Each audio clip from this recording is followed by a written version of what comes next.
Assalamu alaikum wa rahmatullahi ta'ala wa barakatuh.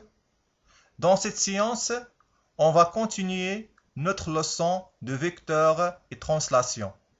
On considère la situation suivante, dans laquelle on a deux enfants. Le premier enfant tire ses trous dans ce sens.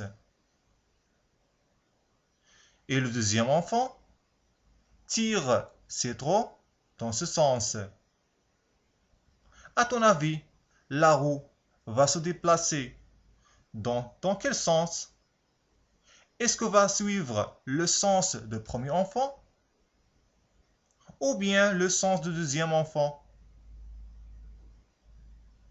Est-ce qu'on va suivre le sens de premier enfant ou bien le sens de deuxième enfant?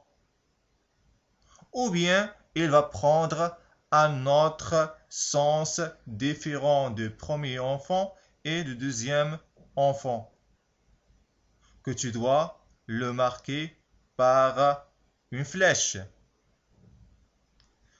On doit ajouter une flèche qui marque le sens de déplacement de ces trous. لفهمها أكثر سنحاول شرحها بالعربية.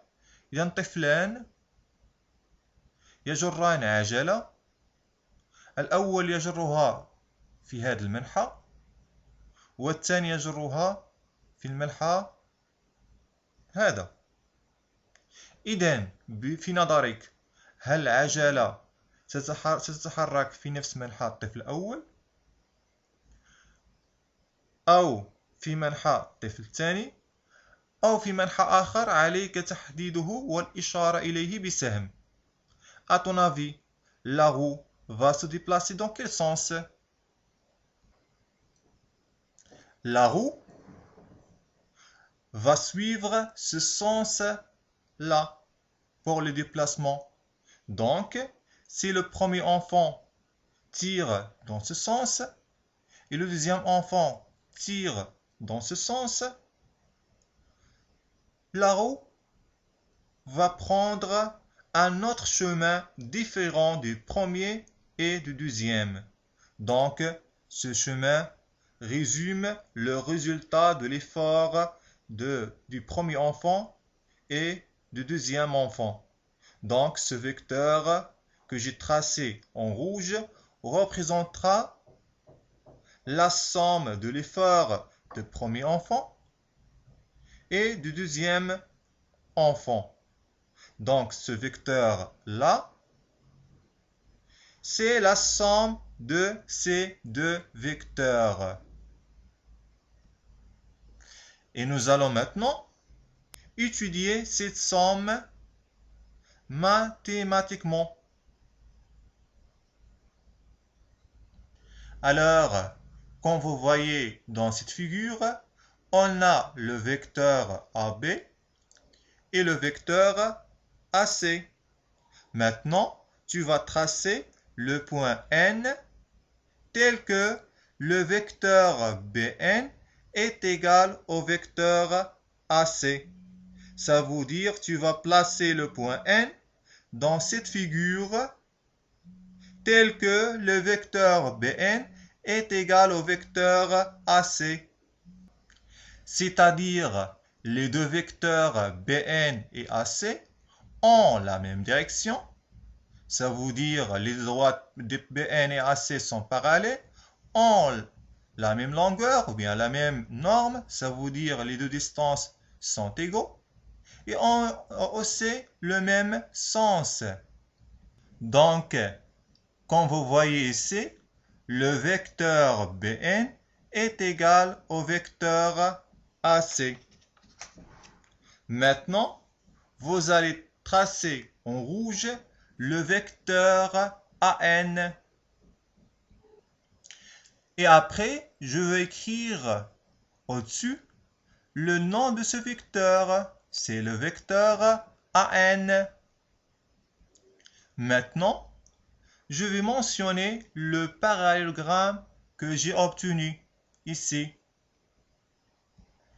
Comme vous voyez ici, puisque le vecteur AC est égal au vecteur BN, alors le quadrilatère ABNC est un parallélogramme, ou bien BNCA est un parallélogramme. Donc, le vecteur AN s'appelle la somme de deux vecteurs AB et AC. Le vecteur AN s'appelle la somme de deux vecteurs AB et AC. Je vais écrire ça sous forme d'une expression mathématique. Le vecteur AN est égal à la somme de deux vecteurs AB et AC.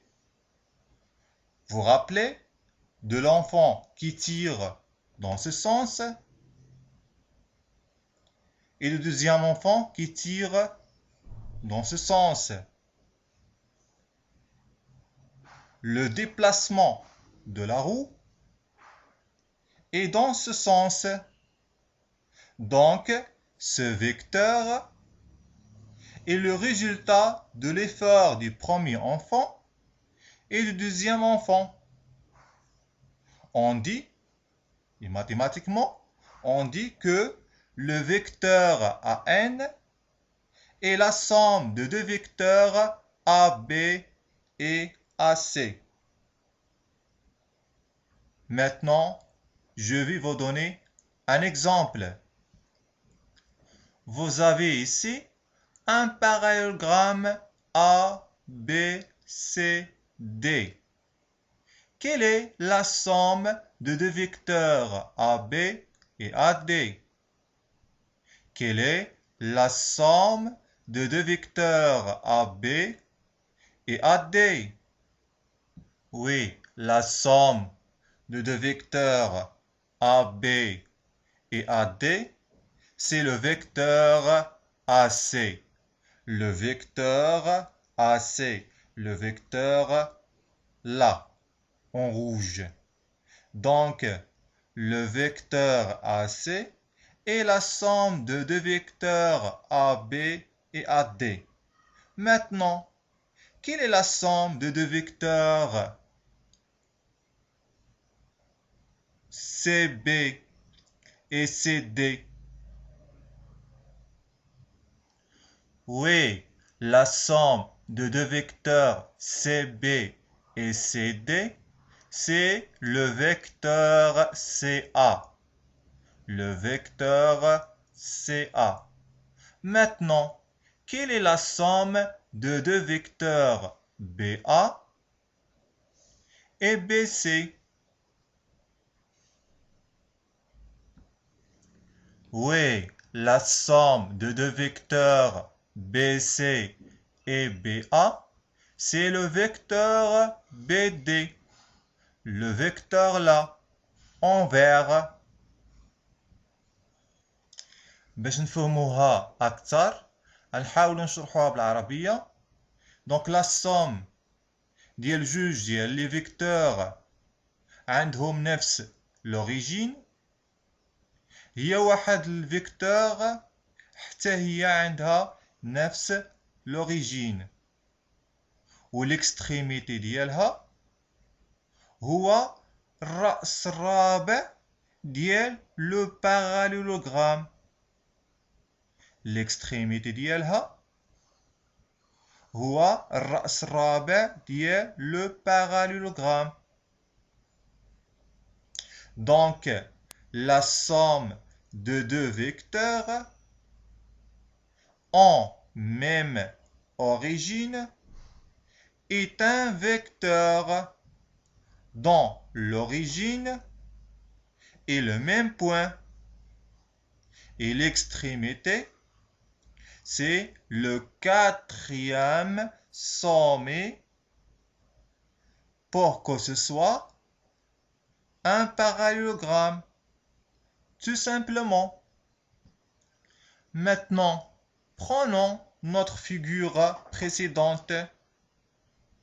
On a dit que le vecteur AN est la somme de deux vecteurs AB et AC.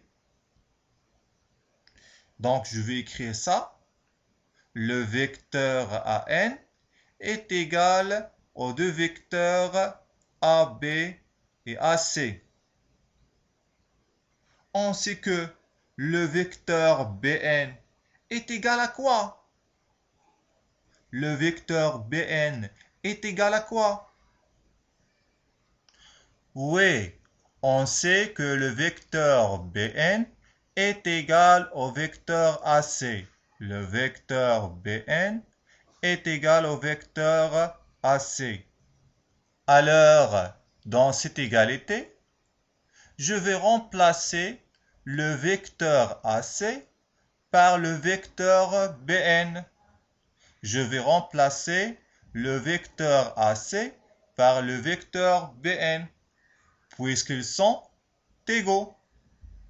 Donc, cela nous conduit au résultat suivant. Le vecteur AB plus le vecteur BN est égal au vecteur AN. Comme vous voyez ici, j'ai tout simplement remplacé le vecteur AC par le vecteur BN. Et ça donne le vecteur AB plus le vecteur BN est égal au vecteur AN. Voici le résultat. Ce résultat est très important. Le vecteur AB plus le vecteur BN est égal au vecteur AN. Regarde ici, l'extrémité de ce vecteur est le point B. Et l'origine de ce vecteur, c'est le point B. Donc le vecteur AB plus BN, ça donne le vecteur AN. Donc j'y prends l'origine de ce vecteur AB et l'extrémité de ce vecteur BN. J'ai obtenu le vecteur AN. Comme vous voyez, le point B, ici, est disparu. Il n'y a pas ici le point B. Cette égalité est appelée la relation de Chasles. Elle porte le nom d'un grand savant mathématicien qui a découvert cette relation.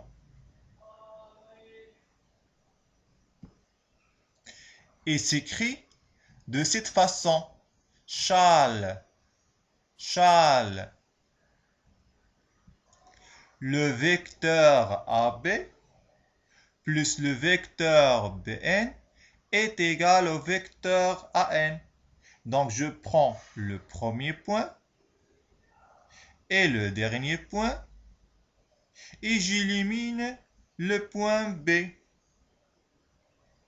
Donc cette relation s'appelle la relation de Chasles.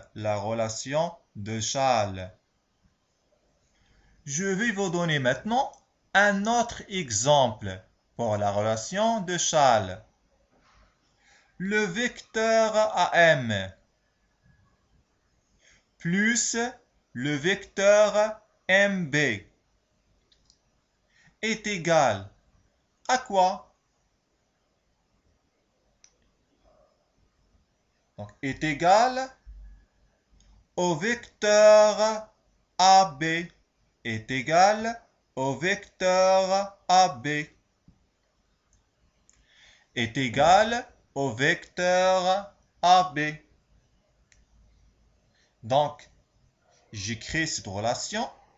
Le vecteur AM plus le vecteur MB est égal au vecteur AB. Comme vous voyez, j'ai éliminé le point M. La lettre M se trouve à l'extrémité de ce vecteur et à l'origine de ce vecteur. Prenons un autre exemple. Le vecteur EI plus le vecteur IF est égal à quoi? Est égal au vecteur EF d'après la relation de Schall. Est égal au vecteur EF d'après la relation de Schall. Donc, d'après la relation de Schall, j'ai éliminé le point I. Prenons un autre exemple d'application de la relation de Schall. Le vecteur AB plus le vecteur AC est égal à quoi? Est égal au vecteur AB plus le vecteur AC. Pourquoi? J'ai pas le droit d'appliquer la relation de Schall dans cet exemple parce que la lettre commune A entre les deux vecteurs AB et AC est située à l'origine pour les deux vecteurs. Par contre, pour appliquer la relation de Schall, le point commun doit être situé à l'extrémité pour le premier vecteur et à l'origine pour le deuxième vecteur. Donc, le vecteur AB plus le vecteur AC est égal au vecteur AB plus le vecteur AC. لفهم علاقة شال جيدا سنحاول شرحها بالعربية. إذن علاقة شال تطبق في حالة مجموع ديال دو فيكتور عندهم نقطة مشتركة، ولكن تلك النقطة خصها تمثل l'extrémité بالنسبة للفيكتور الأولى وخصها تمثل l'origine بالنسبة للفيكتور الثانية باش كنحصلو في الأخير على مجموع ديال جوج لي فيكتور كيعطينا فيكتور وحدة l'origine ديالها هو لو بروميير بوين و l'extrémité ديالها هو لو dernier بوين. هذه هي la relation de Schall. Prenons maintenant le cahier de cours et écrivez la suite de la leçon. Au début, on va donner la définition de la somme de deux vecteurs. Donc, ABCD est un parallélogramme. Le vecteur AC et la somme de deux vecteurs AB et AD. Et on écrit le vecteur AC est égal au vecteur AB plus le vecteur AD.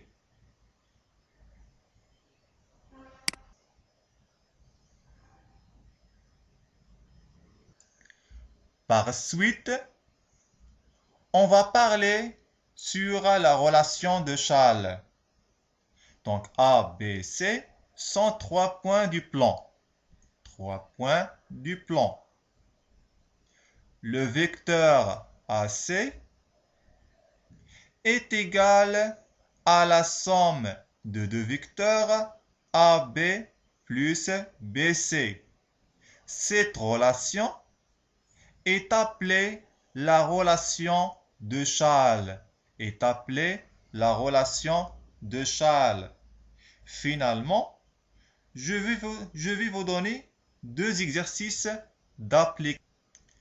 Le premier exercice d'application, ça veut dire l'exercice d'application numéro 4. ABC est un triangle quelconque.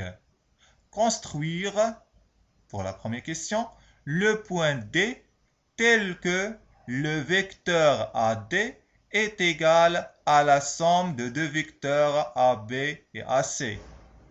À la deuxième question, on va construire le point E tel que le vecteur CE est égal à la somme de deux vecteurs CA et CB.